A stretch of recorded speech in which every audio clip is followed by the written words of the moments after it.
All right, this is episode 116, sign of a comeback, Ultra Instincts Here's Explosion.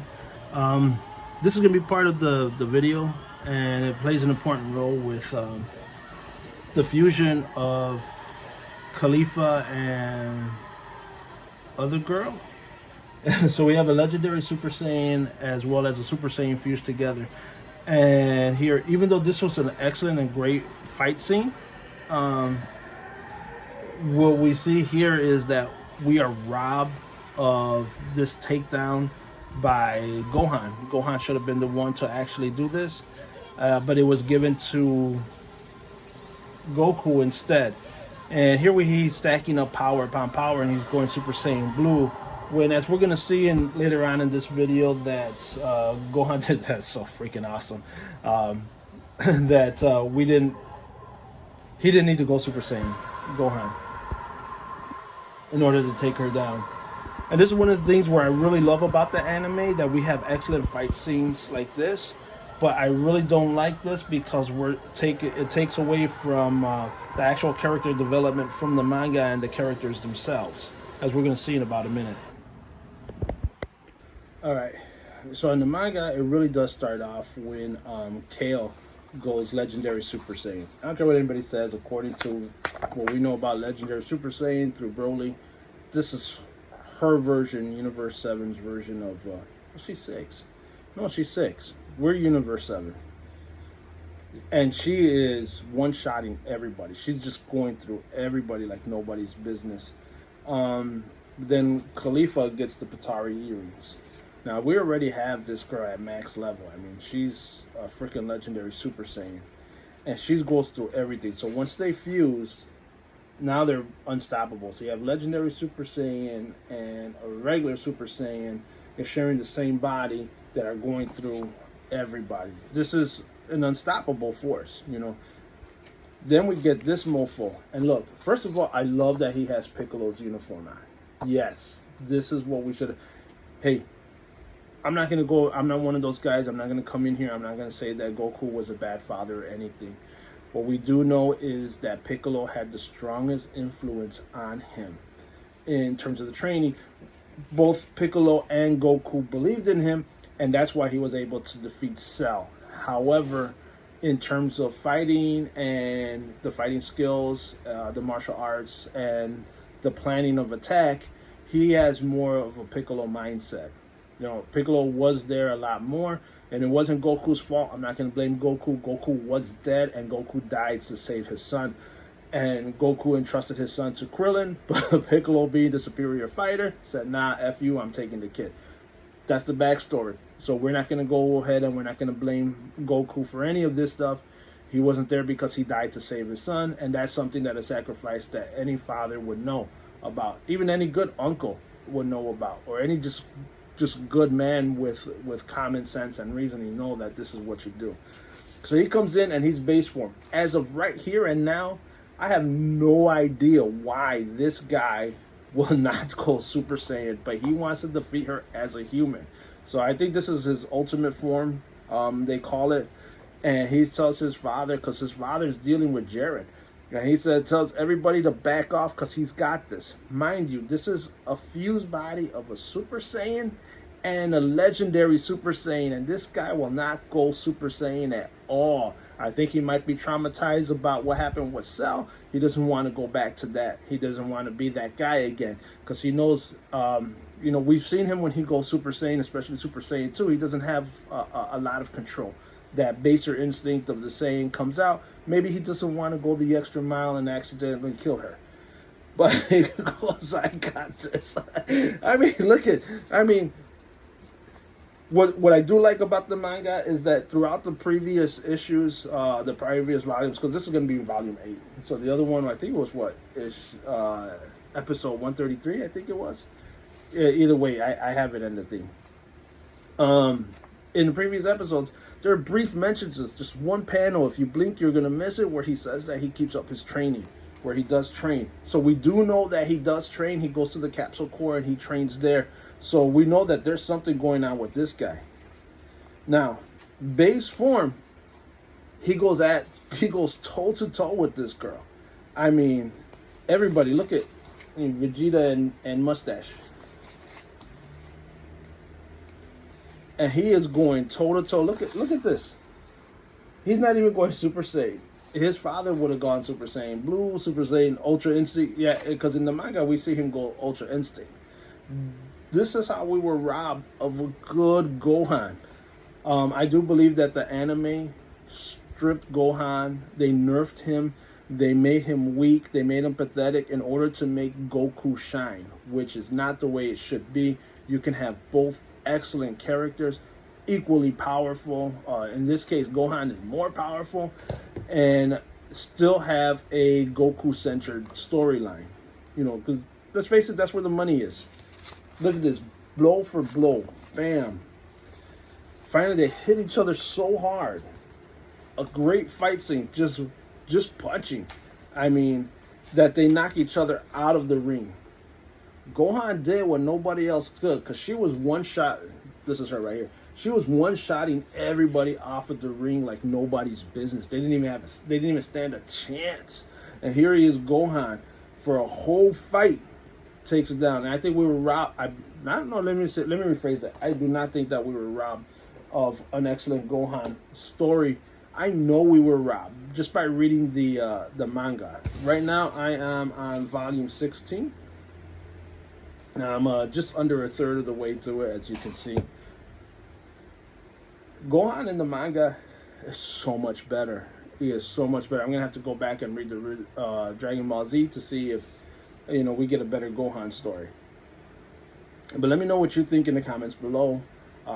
Would you like to see in this reboot of Dragon Ball Super, which I hope they're gonna, from what I understand, they're gonna go more towards and lean towards the manga, as opposed to a lot of the made-up stuff from the anime. But there was a lot of good stuff that was made up from the anime, like the scene that we opened up with Goku versus what's her face. She's not that important. She was just a character, that was designed just to make everybody else power level up.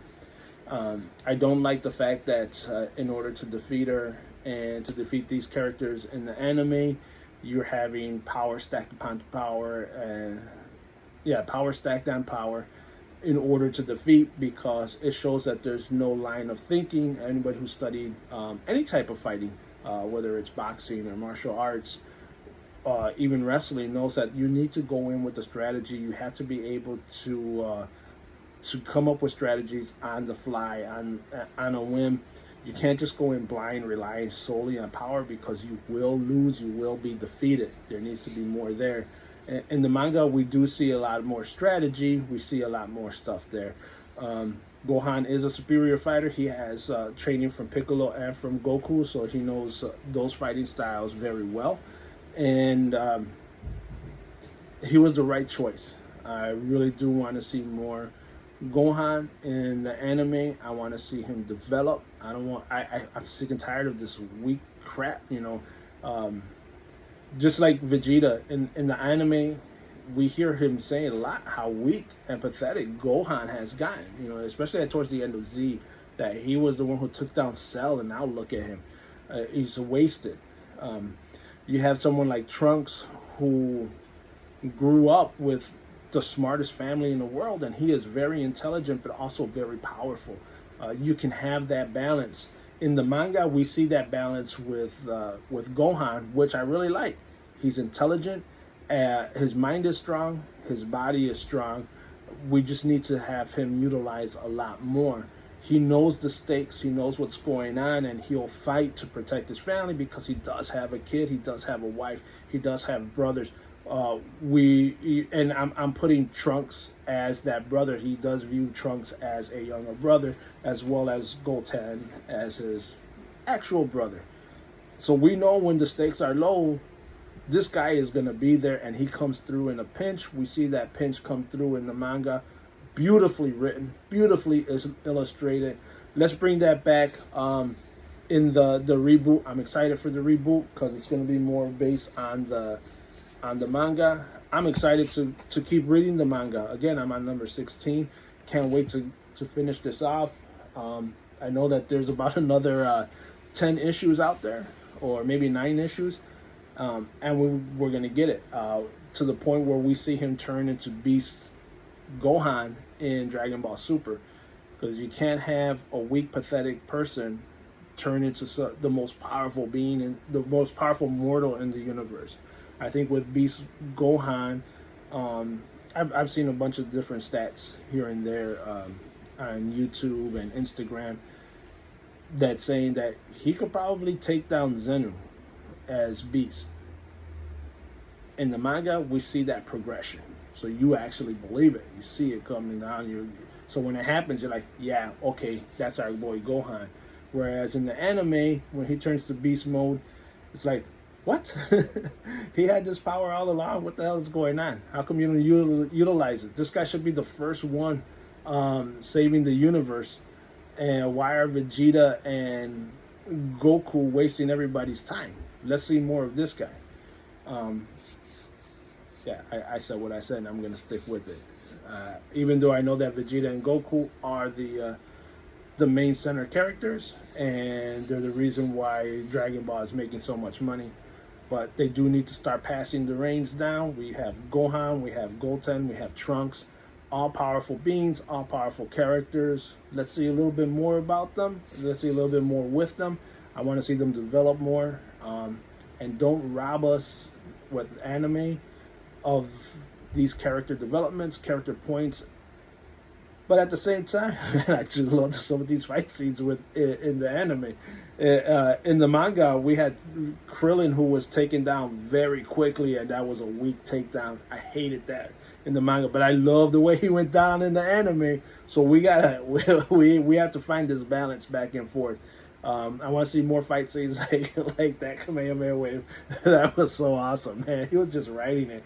And I do want to see more showing in line of who and what Krillin really is by the way he was taken down in the anime.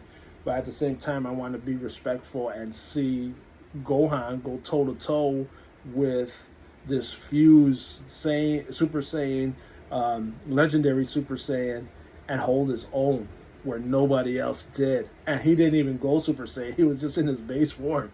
Can you imagine what he would have done to her if he went Super Saiyan? That fight would have been over like this. Let me know what you think, your comments, concerns, thoughts. Did you read the manga? Do you prefer the anime over the manga? Do you prefer the manga over the anime? Are you just one who just watched the anime and you didn't know all of this stuff here? Just let me know your comments, your concerns, what you agree with. And you know what, let me know who your favorite Dragon Ball character is. Mine flip-flops between Krillin and Vegeta. I love both of their storylines and what they bring to the Dragon Ball universe. I would say they're on tie, just depending on my mood and what I'm reading or what I'm watching. It'll either be Krillin or it'll be Vegeta. But I do love that Vegeta, his story arc is probably the best in all of the Dragon Ball series, from the original to Z to GT to Super. So he's ahead. They might be tie to tie, but when I think of excellent story arcs, it's going to be Vegeta. When I think about loyalty and friendship, it's